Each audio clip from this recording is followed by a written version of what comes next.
नमस्कार मित्रों। मेरे ग्रुप में कुछ एक लोगों को ट्विन्स के बर्थ टाइम रेक्टिफिकेशन में कुछ दिक्कतें आ रही हैं। तो आज मैं आपको ट्विन्स के बर्थ टाइम को कैसे रेक्टिफाई करना चाहिए उसका एक टेक्निक जो है वो मैं आपको आज बताना चाहूँगा। देखिए, हमारे पास एक डिटेल है। ये मेरे किसी जानने वाले का जो ट्विन्स हैं उनका बच्चे का डिटेल है मेरे पास। डेट ऑफ बर्थ है 17 मार्च 2013 और इन्होंने मुझे बताया है कि इनका जो बच्चों का जो बर्थ हुआ है, जो ऑपरेशन हुआ है, वो तकरीबन 8 बजे मॉर्निंग में पहला जो इनका ट्विन था, बड़ा जो बेटा है वो लड़का, और तकरीबन कोई 8:11 के आसपास जो है ना वो इनकी लड़की हुई है। तो जो ट्विन है, तो जो बड़ा बच्चा है वो मेल है और जो छोटा बच्चा है वो फीमेल है। और मदर का मून स्टार इन्होंने Rahu as per date of birth निकला है और फादर का जो है वो जुपिटर है। ये मेरे पास कुछ एक आंकड़े हैं। तो किस तरीके से हमें बर्थ टाइम जो है वो रेक्टिफाई करना चाहिए। देखिए, मैनुअली करेंगे तो थोड़ा टाइम लगता है। मेरा सॉफ्टवेयर जो है नक्षत्र ज्योतिष सॉफ्टवेयर, ये ऑटोमेटिक दिए गए पैरामीटर्स पे आपका जो बर्थ का टाइम है वो रेक्टिफाई कर देता है। आइए इसी डेटा को डाल के हम चेक करते हैं कि भाई जो इन्होंने टाइम दिया है कि 8 बजे के आसपास जो है वो बड़े बच्चे का जन्म हुआ है, और तकरीबन जब इनके पास मैसेज आया था दूसरे बच्चे का तो वो 8:11 हो रहा था। ये वो श्योर थे कि 8:11 पे हुआ है या उसके पहले हो चुका था। आइए देखते हैं मेरा सॉफ्टवेयर जो है वो कितना मददगार है इसके अंदर। वो अपन चेक कर लेते हैं कि किस तरीके से बर्थ टाइम जो है वो करेंगे। इसकी एक टेक्निक है जो मैं आपको अभी बताऊंगा। देखिए, ट्विंस अगर कहीं पे भी जन्म होता है तो दोनों का मून स्टार 99.9% केसेस के अंदर जो है ना वो सेम होते हैं, क्योंकि मून तो 24 घंटे में बदलता है। तो मून का स्टार लॉर्ड जो होगा वो सेम होगा। तो क्या करेंगे, मदर का मून स्टार मालूम है तो ठीक है, फादर का मालूम है तो ठीक है, या उससे भी बड़ा कोई भाई बहन है तो भी ठीक है। और अगर नहीं है इनमें से कुछ, तो इन दोनों का ही मून स्टार आप इस्तेमाल कर सकते हैं। कैसे? जो बड़ा पहले पैदा होगा उसके तीसरे भाव में हम वही मून स्टार डालेंगे जो बड़े वाले का है। क्यों? क्योंकि ये दोनों कॉमन होंगे 99.9% में। अभी देख लेते हैं इसमें क्या आता है। और जब हम छोटे का बर्थ टाइम रेक्टिफाई करेंगे तो 11th हाउस में उसका मून स्टार डालेंगे, क्योंकि बड़े भाई का मून स्टार क्या होगा, वही जो इसका है, दोनों का कॉमन है। तो ये एक टेक्निक है जो आप इस्तेमाल कर सकते हैं। तो इन्होंने मुझे बताया कि 8:11 पे इनके पास मैसेज आ गया था। वो वहीं बाहर बैठे थे लेबर रूम के, कि भाई यहाँ पे बर्थ हो चुका था, ये कंफर्म बता रहे हैं। लेकिन वो हो सकता है कि जो नर्स आके बताती है या दाई आके बताती है उससे 2 मिनट का फर्क हो सकता है। तो किस तरीके से करेंगे, तो हम यहाँ पे सबसे पहला जो कंफर्म है हमारे पास टाइम 8:11 पे हम वही डालेंगे और उसको नीचे की ओर लेके जाएंगे। तो पहले फीमेल का बर्थ टाइम रेक्टिफाई करेंगे, उसके बड़े भाई के 11वें घर के अंदर हम वही मून स्टार डालेंगे जो इनका निकलेगा मून स्टार। फादर का जो है वो जुपिटर, और राहु जो है वो मदर में हम डालेंगे। तो आइए इसको एक बार डाल के देखते हैं।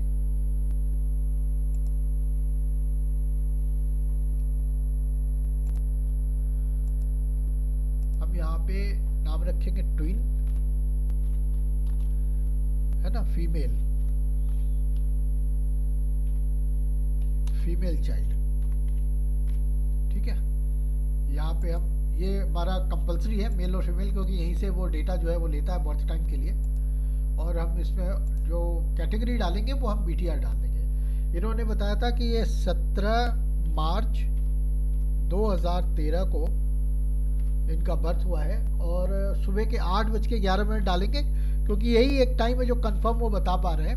प्लेस था धनबाद। सेलेक्ट कर लिया, okay, and then yes, save कर लिया था। अभी एक चार्ट खुल गया हमारा। अब इस चार्ट के अंदर में हमारा एक ऑप्शन आता है बर्थ टाइम रेक्टिफिकेशन का। हमने इसको ये सेलेक्ट करना है, और क्योंकि जब इसका बर्थ हुआ है तो एक चाइल्ड जो है वो पहले हो चुका था, उसका भाई, तो हम 11वें घर के अंदर कौन सा मून स्टार डालेंगे? जो इसका खुद का मून स्टार होगा, सन, क्योंकि दोनों का कॉमन होगा, एक पहले हो चुका है भाई, तो उसका 11वें घर के अंदर हम क्या सेलेक्ट करेंगे? ऑटोमेटिकली सन। और फादर का था जुपिटर, मदर का था राहु।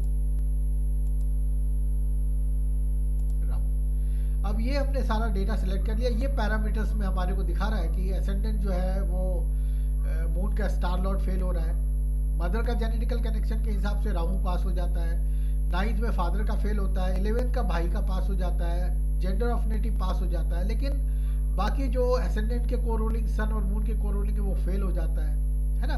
तो ये कुछ पैरामीटर्स हैं। हम यहाँ पे बैकवर्ड चलेंगे क्योंकि हमें मालूम था कि 11 बजे तक 8:11 तक बर्थ हो चुका है, तो हम यहाँ पे लेंगे बैकवर्ड।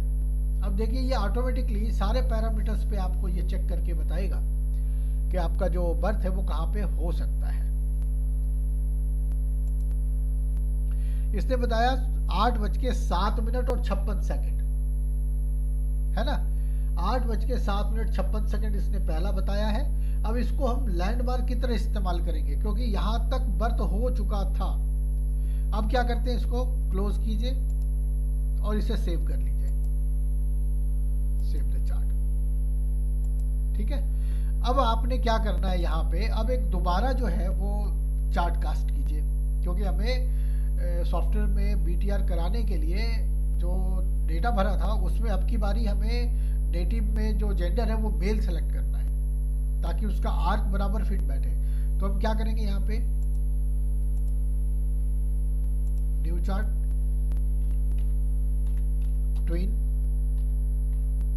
सन, ठीक है, ये लेंगे हम और कैटेगरी में वापस बीटीआर सेलेक्ट करेंगे। फिर यहाँ पे वही डेट ऑफ बर्थ भरेंगे, कौन सा था इन्होंने जो दिया था, 17 मार्च 2013, 17 मार्च 2013। और जो पहले बच्चे का हमने जब रेक्टिफाई किया तो उसकी जो डॉटर थी वो हो चुकी थी 8:07 पे।